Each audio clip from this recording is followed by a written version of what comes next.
একদিন বিশ্বনবীজি মদিনার মসজিদে বসা আছে। এমত অবস্থায় একজন সাহাবায়ে আসে বলতেছেন, ইয়া রাসূলুল্লাহ, ওগো আল্লাহর রাসূল, আমি জিনা করেছি, আপনি আমাকে ক্ষমা করে দেন।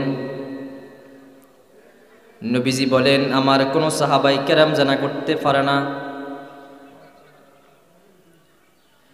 নবীজি সাহাবায়ে থেকে ডান দিক থেকে বাম দিকে মুখ ফিরিয়ে নিয়েছিলেন।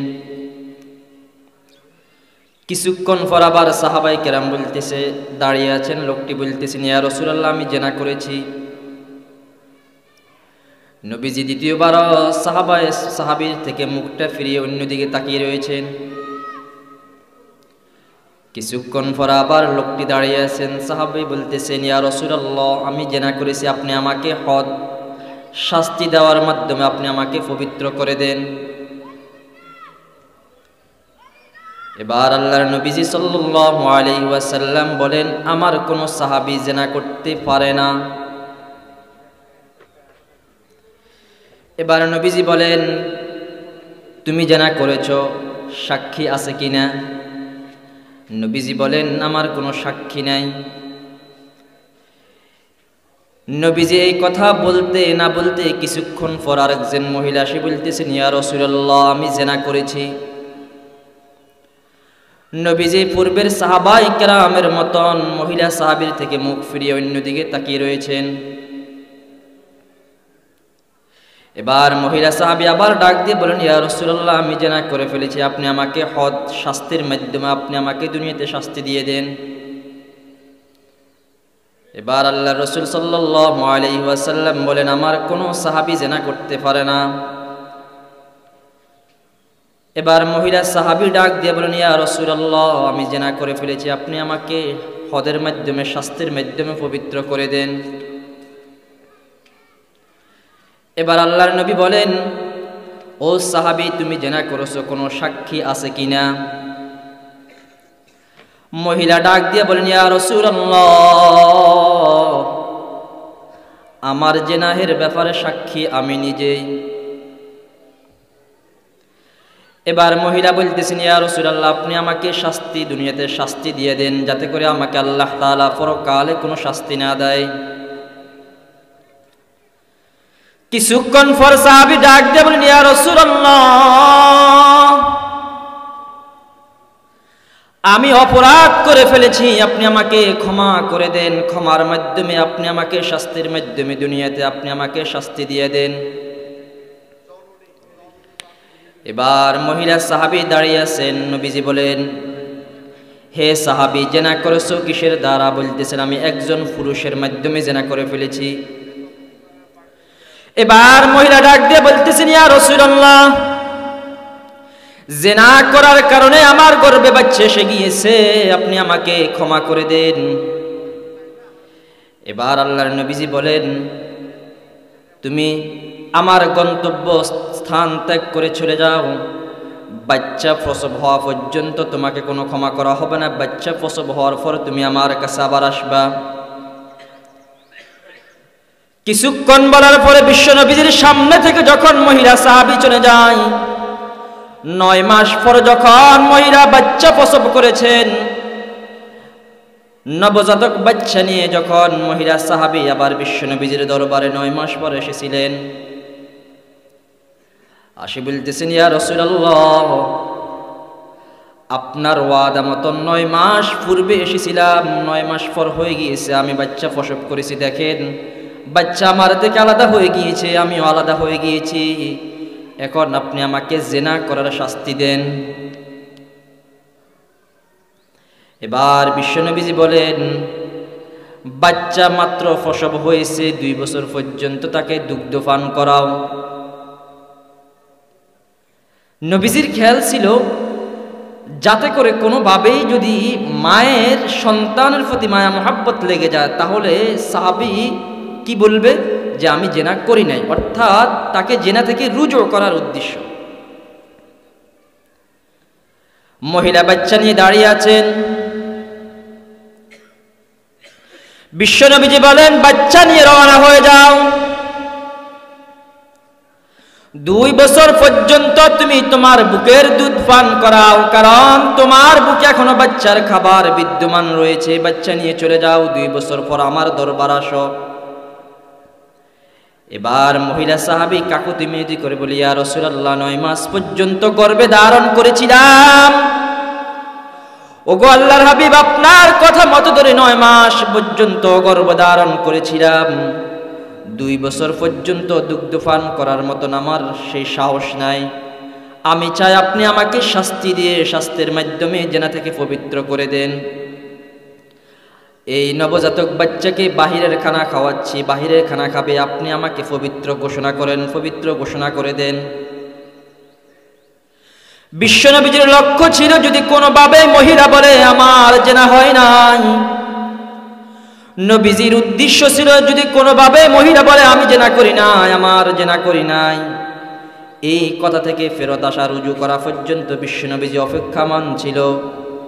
কিন্তু সাহাবাই কেরামের ঈমান তো হলো ঈমান, সাহাবাই কেরাম কোনোভাবেই তার মনকে সান্ত্বনা দিতে পারছে না। বিশ্বনবীজি বলেন, তুমি কি নিজে স্বীকার করতেছো জেনা করেছো? এবার মহিলা দাঁড়িয়ে বলতেছেন, ইয়া রাসূলুল্লাহ, আমি একবার ন, 2 বার ন, 3 বার ন, বারবার বলতেছি আমি জেনা করেছি, আমি গুনাহ করেছি, অপরাধ করেছি, আপনি আমাকে অপরাধের শাস্তি দেন। এবার বিশ্বনবীজি সাহাবাই কেরামকে ডাক দিয়ে বলেন, হে সাহাবাই কেরাম, ওই যে খালি ময়দানে একটি গর্ত কর, মহিলা সাহাবীকে নিয়ে আনে। এই মহিলা সাহাবী একবার ন, 2 বার ন, 3 বার নয়, বারবার পর্যন্ত নিজের ব্যাপারে সাক্ষী দিতেছে জেনা করেছে। এবার বিশ্বনবীজির হুকুম পাওয়ার সঙ্গে সঙ্গে সাহাবাই কেরাম খালি ময়দানের মধ্যে ওই মহিলা সাহাবীকে নিয়ে রওনা হয়ে যায়। যাওয়ার পরে খালি গর্ত করেছিলেন, খালি গর্তের ভিতরে ওই মহিলা সাহাবীকে গর্তের ভিতরে ঢুকানো হয়েছে। ঢুকানোর সঙ্গে সঙ্গে এবার বিশ্বনবী সাহাবাই কেরামকে আদেশ দিয়েছেন তাকে হদ শাস্তি দেওয়ার জন্য। বিশ্বনবীর আদেশ পাওয়ার সঙ্গে সঙ্গে আল্লাহর নবীর সাহাবী খালিদ ইবনে ওয়ালিদ রাদিয়াল্লাহু তাআলা আনহু সঙ্গে সঙ্গে পাথর নিক্ষেপ করেছিলেন। পাথর নিক্ষেপ করার সঙ্গে সঙ্গে মহিলার মাথা বায়ে পাথর পড়ার সঙ্গে সঙ্গে মাথা থেকে রক্ত বেরিয়ে যখন আল্লাহর নবীর সাহাবী খালিদ ইবনে ওয়ালিদের গায়ে পড়েছিল, খালিদ বিন ওয়ালিদের গায়ে পড়ার সঙ্গে সঙ্গে খালিদ ইবনে ওয়ালিদ রাদিয়াল্লাহু তাআলা আনহু বলেন, তিরস্কার করে বলতেছেন, কত বড় জেনাখোর, কত বড় ব্যভিচারিণী, কত বড় জেনাখোরের রক্ত আমি খালিদ বিন ওয়ালিদের গায়ে পড়েছে, এই নাপাক রক্ত আমার গায়ে পড়েছে, এই কথা বলে মহিলা সাহাবীকে তিরস্কার করতেছিল। কিছুক্ষণ পরে যখন বিশ্বনবীজি শুনলেন ওই মহিলা সাহাবীর রক্ত যখন খালিদ বিন ওয়ালিদের গায়ে পড়েছিল, আর খালিদ বিন ওয়ালিদ সঙ্গে সঙ্গে মহিলাকে তিরস্কার করে বলতেছে, একজন জেনাখোর ব্যভিচারিণীর রক্ত আমি খালিদ বিন ওয়ালিদের গায়ে পড়েছে, তিরস্কার করেছে। এবার বিশ্বনবীজি ডাক দিয়া কও, খালিদ বিন ওয়ালিদ, তুমি কি জানো এই মহিলা 9 মাস পর্যন্ত জেনা করার কারণে যেই পরিমাণ আল্লাহ তাআলার কাছে তওবা করেছিলেন, তাকে আমি আমার কাছে শাস্তির জন্য আসছে। আমি তাকে বলেছি বাচ্চা প্রসব হওয়া পর্যন্ত অপেক্ষা করো। এরপরে বাচ্চা প্রসব হওয়া পর্যন্ত অপেক্ষা করেছে। কিন্তু এই মহিলা যেই পরিমাণ তওবা করেছিল, হে খালিদ বিন ওয়ালিদ, তুমি জানোনি এই মহিলা এই পরিমাণ তওবা করেছিল, তার তওবাকে যদি একটি গোত্রের মাঝে যদি ভাগ করে দেওয়া হয়, একটা কওমের মাঝে যদি ভাগ করে দেওয়া হয়, একটা সম্প্রদায়ের পুরো সম্প্রদায়কে যদি ভাগ করে দেওয়া হয়, তাহলে আল্লাহ সুবহানাহু ওয়া তাআলা এই মহিলার তওবাকে যে পরিমাণ কবুল করেছে, ওই মহিলার তওবাকে পুরো গোত্রের সমস্ত মানুষকে সমানভাবে ভাগ করে দেওয়ার পরে আল্লাহ সুবহানাহু ওয়া তাআলা পুরো কওমকে ক্ষমা করে দিবে। এই পরিমাণ তওবা এই মহিলা করেছে, কারণ মহিলার ভিতরে একমাত্র আল্লাহ তাআলার ভয় ছিল। এই জন্য আল্লাহ তাআলা বলেন উলাইকাল্লাযীনা ইমতাহানাল্লাহ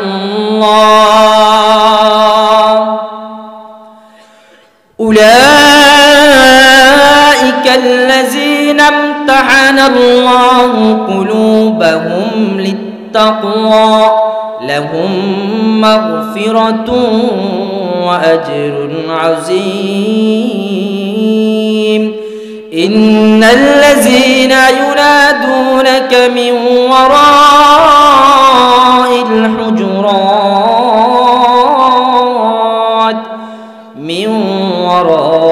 الحجرات أكثرهم لا يعقلون এই সমস্ত সাহাবায়ে কেরাম থেকে ঈমানের পরীক্ষা তাকওয়ার পরীক্ষা নিয়েছেন কে? কে পরীক্ষা নিয়েছে? আল্লাহ তাআলা পরীক্ষা নিয়েছে। তারা তাদের পরীক্ষায় উত্তীর্ণ হয়েছে।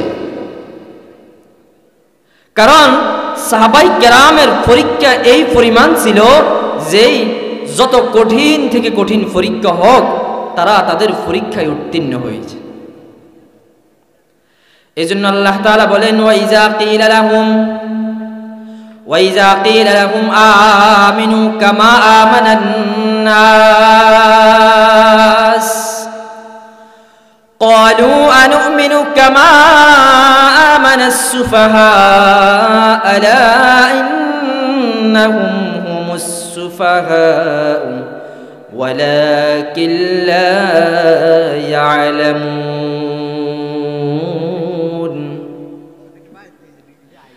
আল্লাহ তাআলা দুনিয়ার মানুষকে জানিয়ে দিতেছেন, যখন তোমরা যদি ঈমান আনতে চাও, যদি তোমরা ঈমানকে পরিপূর্ণ করতে চাও, তাহলে যাতে তোমাদের ঈমান সাহাবায়ে কেরামের ঈমানের মতন ঈমান আনো। কারণ আল্লাহ তাআলা বলেন, আমি আমার সাহাবায়ে কেরামদের থেকে কি পরিমাণ তাদের ঈমান কেমন, যতক্ষণ পর্যন্ত তাদের ঈমান পরিপূর্ণ ছিল না ততক্ষণ পর্যন্ত আমি রব্বে কারীম উপর থেকে ঘোষণা দিই নাই। যখন দেখেছি সাহাবায়ে কেরামের ঈমান এই পরিমাণ পরিপূর্ণ হয়েছে, তখন আমি রব্বে কারীম সঙ্গে সঙ্গে বলে দিয়েছি রাদিয়াল্লাহু আনহুম ওয়া রাদু আন। আমি রব্বে কারীম সাহাবায়ে কেরামের উপরে সন্তুষ্ট আর সাহাবায়ে কেরাম আমার উপরে সন্তুষ্ট। মেরে ভাই দোস্ত বুজুর্গ, সাহাবায়ে কেরামদের থেকে আল্লাহ তাআলা এই পরিমাণ ঈমানের পরীক্ষা নিয়েছে, এমন কঠিন পরীক্ষা নিয়েছে। সাহাবায়ে কেরামের অন্তরে একমাত্র আল্লাহ এবং তার রাসূলের ভালোবাসা মহব্বত ছিল। এই জন্য সাহাবায়ে কেরাম আল্লাহ এবং তার রাসূলকে অন্তরে ভালোবাসা মহব্বত রাখার কারণে সমস্ত সাহাবায়ে কেরাম নিজের জান, নিজের মাল, নিজের জীবনকে একমাত্র আল্লাহ এবং তার রাসূলের জন্য কুরবান করে দিয়েছে।